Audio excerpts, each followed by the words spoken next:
Hello everyone, it's Seth, probably better known as Saffron Olive, and it's time for another Instant Deck Tech. So today we're heading to Legacy to check out a super fun Enchantress deck. This build recently took Thomas Parker to a top 4 finish at a SCG Legacy IQ, so congrats to Thomas on his finish with the deck. A quick reminder before we break it all down, if you enjoy this deck and want to see it made into videos, take a minute, click the like button, the subscribe button, leave a comment, anything you can do to support your deck, because whichever is most popular gets a shot at being made into videos next week. So Legacy Enchantress is a really cool deck. It is built around the combination of Argothian Enchantress and Enchantress's Presence. So Argothian Enchantress is the only creature in the deck.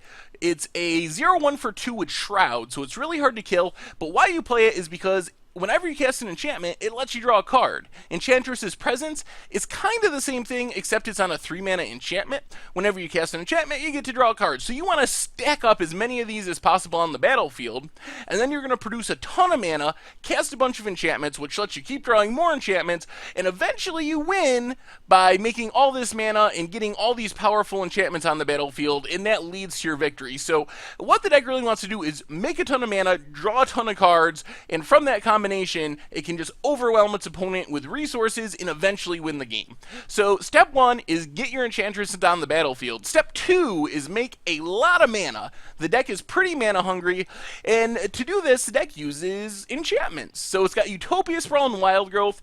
Similar cards. 1 mana, you get to enchant a land, and then that land produces extra mana. So this allows you to not only ramp up your mana production, but it also lets you keep drawing cards if you got your Enchantresses on the battlefield. The deck really wants all of its non-land plays to be triggering its Enchantress's Presence, its Argothian Enchantress, so that's why it goes with the enchantment plan as far as the ramp. And then Serra Sanctum is one of the most important cards in the deck. It's a land that can tap for 5, 10 mana. It's a white mana for each enchantment you control. So this can allow the deck to just produce a ton of mana every turn with the help of only 1 land.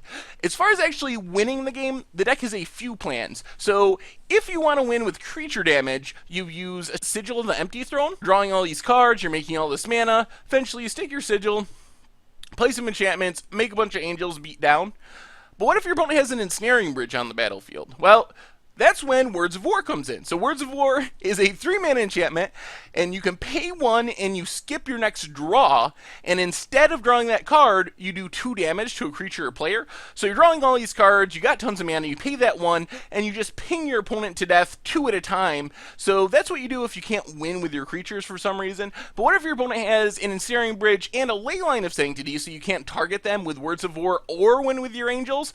Well, plan C is Rest in Peace. To exile everything creates a replacement effect where whenever a card would go in the graveyard, instead gets exiled. And Helm of Obedience, which essentially mills until it hits a creature card or X cards go into the graveyard. Well, with a Rest in Peace on the battlefield, a card never goes in the graveyard because of that replacement effect. So you can just pay 1 for the X of Helm of Obedience, and you exile your opponent's entire library, and they lose on their next draw step to drawing on an empty library.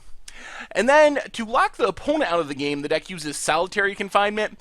Really complicated card. Comes with huge drawbacks. You have to skip your draw step and discard a card each turn. So the idea is you won't be able to keep this around for long, but the payoff is huge. It's a Leyline of Sanctity. You can't be targeted by spells or abilities. Plus, it prevents all damage that would be dealt to you, all for 3 mana. Well, because the deck draws so many cards and produces so much mana, you don't mind skipping your draw step. And you don't mind discarding that card because you're going to draw a bunch of cards every turn anyway by casting enchantments. So this deck can usually keep Solitary Confinement around for a really long time. And with a Solitary Confinement, it takes something like an Emrakul or Milling Out or something to actually win the game. And then the deck plays a bunch of protective enchantments. You got Leyline of Sanctities to save you from burn and discard. Ruined Halo can shut down pretty much anything. City of Solitude is a counter to counter spells. People can only play spells on their own turn. These are cards you normally might see in the sideboard of some decks, but in this deck, because all you want to do is cast enchantments and draw cards with those enchantments, and those enchantments produce mana, you can get away with playing things like this in the main deck. And that list continues. Moat and Humility deal with creatures. Elephant Grass also deals with creatures. Has a cumulative upkeep, but that's kind of okay because you produce so much mana. Otherwise, it's sort of like a even more powerful Ghostly Prison, except it's 1 mana and it keeps black creatures from attacking you, period. And then Oblivion Ring is just kind of a catch-all answer. Then it has some ways to find the enchantments it needs. Sterling Grove not only gives all your enchantments hexproof, essentially, your shroud, but you can sack it and tutor for an enchantment card and put it on top of your library. And Light Tutor does the same thing, but at instant speed for only 1 mana, except you don't get the shroud ability. And Mirari's Guile is basically a Sensei's Divining Top in enchantment form. Mana base wise, you get some fetch lands, some duels, and basic lands to fetch up. Of course, the Serra Sanctum that we talked about, a Karakas and a Horizon Canopy. In the sideboard, the 2 main cards are Emrakul the Aeon's Torn and Replenish. So Emrakul, sometimes you can cast it because the deck can produce that much mana. Plus, you can use it to keep shuffling your graveyard back in if you go on a plan where you're just going to play through everyone's entire decks and lock people out of the game with solitary confinement. So you get kind of 2 important aspects of Emrakul in this deck. And Replenish is mass reanimation for all enchantments, so you can bring this in if your opponent's going to go on the kill all your enchantment plan. You can counter that plan by bringing Replenish. Otherwise, it's just a bunch more hateful enchantments. We already talked about these ones, additional copies of stuff in the main deck, and then some new ones, Choke for island decks, taxes opponent's mana significantly. Suppression Field kind of does the same thing for fetch lands. They cost 2 to sack a fetch land, or actually to activate any ability. And then Stony Silence to shut down artifacts.